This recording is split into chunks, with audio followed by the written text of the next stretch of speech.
US లో doctor గా స్థిరపడాలని అనుకుంటున్నారా? అయితే అతి తక్కువ ఖర్చుతో ఎగ్ ప్లస్ తో సాకారం చేసుకోండి.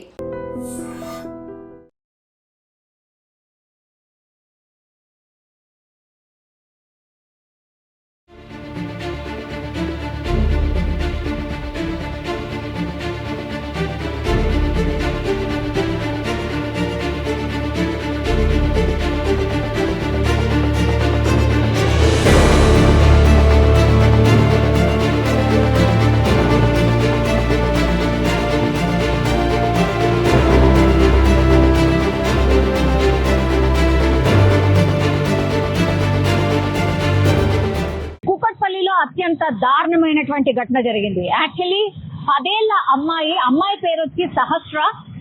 ఆమె ఈ రోజు స్కూల్ కి వెళ్ళలేదు, ఇంట్లోనే ఉండింది. అండ్ సహస్రకి ఒక తమ్ముడు కూడా ఉన్నాడు. ఆ తమ్ముడు స్కూల్ కి వెళ్ళినటువంటి సందర్భంలో వాళ్ళ తండ్రి ఆ అబ్బాయికి టిఫిన్ బాక్స్ ఇవ్వడానికని ఇంటికి రాగానే ఈ అమ్మాయి ఎవరైతే ఉన్నారో బెడ్ పైన పూర్తిగా రక్తపు మడుగులో కత్తి పోట్లతో పడి ఉండడాన్ని చూసి షాక్ అయిపోయినటువంటి సిచ్యువేషన్ అయితే కనిపించింది. పాపం 10 ఏళ్ల పాప, ఎవరి మీద కూడా తల్లిదండ్రులకు అనుమానం అయితే లేదు. ఇద్దరు కూడా ప్రైవేట్ ఉద్యోగులు కావడం, దగ్గరలోనే ల్యాబ్ టెక్నీషియన్ గా ఇప్పుడు ఈ సహస్ర పాప ఎవరైతే చనిపోయిందో పాప వాళ్ళ అమ్మ ల్యాబ్ టెక్నీషియన్ గా పనిచేస్తోంది. అండ్ ఫాదర్ ఏమో దగ్గరలో ఉన్నటువంటి ఇంకో ప్రైవేట్ దాంట్లో ఉద్యోగం చేస్తున్నటువంటి సందర్భంలో కూకట్పల్లిలో ఒక్కసారిగా ఈ ఇన్సిడెంట్ అయితే జరిగింది. 10 ఏళ్ల పాప అంటే ఇద్దరు అమ్మ నాన్న వర్కింగ్ దాంట్లో ఉన్నప్పుడైతే ఇది అందరికీ ఎక్స్పీరియన్స్ చేస్తూ ఉంటారు. పిల్లలు ఇద్దరే వాళ్ళది వాళ్ళు ఆలనా పాలన కావచ్చు, లేదంటే వాళ్ళది వాళ్ళు ఉండడం అలవాటు చేసుకున్న సందర్భాలే మనకు చాలా మట్టికి కనిపిస్తుంది. ఎందుకంటే ఇద్దరు కూడా పేరెంట్స్ వర్కింగ్ లో అంటే వర్కింగ్ పేరెంట్స్ ఉన్నప్పుడు మాత్రం ఇట్లాంటి సిచ్యువేషన్ ప్రతి పేరెంట్ కూడా ఫేస్ చేస్తున్నటువంటి సిచ్యువేషన్.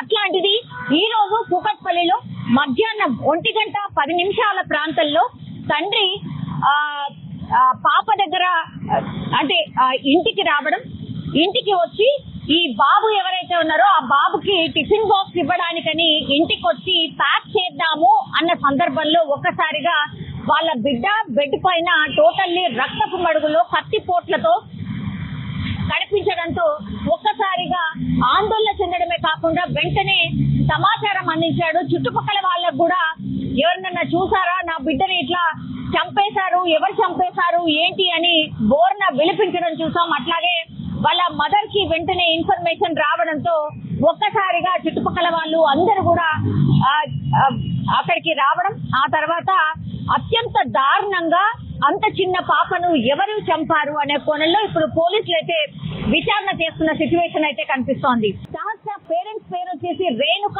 అలాగే కృష్ణ. వీళ్ళిద్దరు కూడా వర్కింగ్ పేరెంట్స్ కావడంతో పాప ఈ రోజు స్కూల్ కి సెలవు ఉండడంతో ఇంట్లోనే ఉండిపోయినటువంటి పరిస్థితి.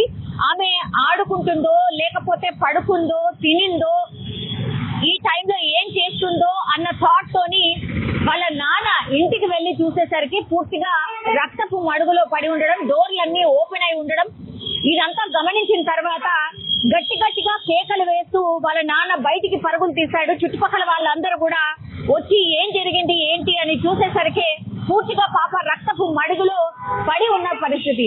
దీంతో వెంటనే పోలీసులకు సమాచారం అందించారు. ఇప్పుడు క్లూస్ టీమ్ కావచ్చు, డాగ్ స్క్వాడ్ కావచ్చు, ఇవన్నీ చేరుకొని పాప ఎలా చనిపోయింది, ఎవరు చంపి ఉంటారు అనే కోణంలో విచారణ చేస్తూ ఉన్నారు.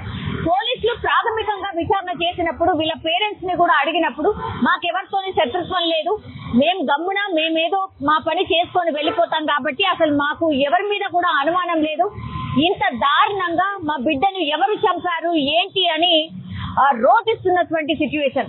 బతకడానికని ఇక్కడికి వచ్చాం, కేవలం 2 ఏళ్లు మాత్రమే అవుతోంది, మా పిల్లల్ని మేము చూసుకుంటూ మా బతికేదు మేము బతుకుతున్న సందర్భంలో ఒక్కసారిగా నా బిడ్డ మీద ఇంత కోపం పెట్టుకున్న వాళ్ళు ఎవరు, ఇంత దారుణంగా చంపడానికి గల కారణం ఏంటి అని అంటూ వాళ్ళ తల్లిదండ్రులు రోధిస్తున్నటువంటి సిచ్యువేషన్ అయితే కనిపిస్తోంది. కూకట్పల్లిలో ఒక్కసారిగా ఈ సంఘటన జరగడంతో చుట్టుపక్కల వాళ్ళు కూడా భయాందోళనకు గురవుతున్నారు. ఎందుకంటే డే టైంలో 1:10 ప్రాంతంలో ఈ ఇన్సిడెంట్ జరిగినట్టు చెప్తున్నారు. పూర్తిగా సీసీ కెమెరాస్ కి సంబంధించిన ఫుటేజెస్ అన్ని కూడా పోలీసులు కలెక్ట్ చేస్తూ ఉన్నారు. ఎవరు ఇంత దారుణంగా సహస్రాని 10 ఏళ్ల పాపని ఇంత దారుణంగా ఎవరు చంపుకుంటారు అనే కోణంలో దర్యాప్తు అయితే చేస్తున్న సిచ్యువేషన్ అయితే కనిపిస్తోంది. కానీ ఒక్కసారిగా కూకట్పల్లిలో ఈ ఘటన జరగడంతో కలకలం అయితే క్రియేట్ అయింది. ఇంత డే టైంలో పట్ట పగలే ఒక చిన్న పాపని ఇంత దారుణంగా చంపడానికి గల కారణాలు ఏంటి అనే కోణంలో పోలీసులు అయితే విచారణ చేస్తూ ఉన్నారు. ఈరోజు మధ్యాహ్నం 1:10 మా కుకట్పల్లి పోలీస్ స్టేషన్కి ఒక డయల్ 100 సమాచారం వచ్చింది. దాని ప్రకారం ఒక 10 సంవత్సరాల పాప ఇంట్లో చనిపోయి కనిపించిందని ఆ సమాచారం యొక్క సారాంశం. వచ్చి చూడగా ఆ పాప 10 years age and 6th class చదువుతూ ఉంది.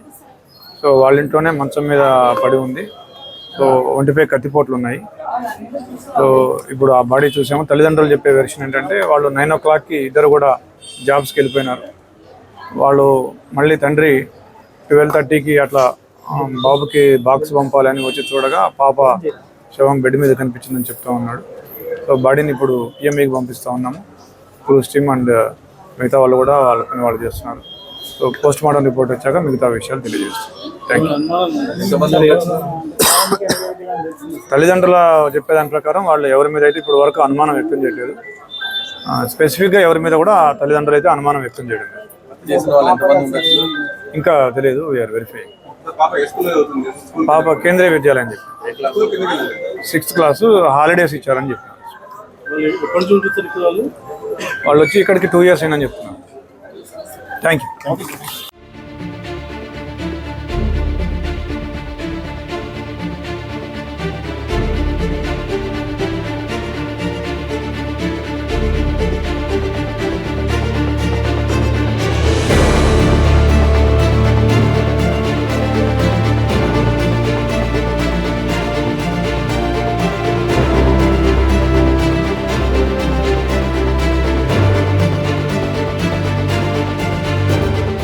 And for more videos, Please subscribe to iDream. Please subscribe to iDream. Please subscribe iDream. And please subscribe to iDream. For more videos, subscribe to iDream. please like, share and subscribe to the channel. Congratulations, iDream. Subscribe to iDream. Subscribe to iDream. So subscribe to iDream Media. iDream की iDream team अंदर की huge congratulations. Please subscribe iDream Media. Please subscribe to iDream. Subscribe iDream. Please subscribe to iDream. iDream అంటే నా కళల ఛానల్ను subscribe చేసుకున్నారు. నోరు తిరుగుతలేదు. మీరైతే గంట గుర్తు కొట్టండి. For more such videos, please subscribe to iDream. Subscribe to iDream. Please subscribe to iDream. Please subscribe iDream Media. Please do subscribe to iDream. Please subscribe to iDream Media. For best entertainment and information, please subscribe iDream. And don't forget to subscribe to iDream.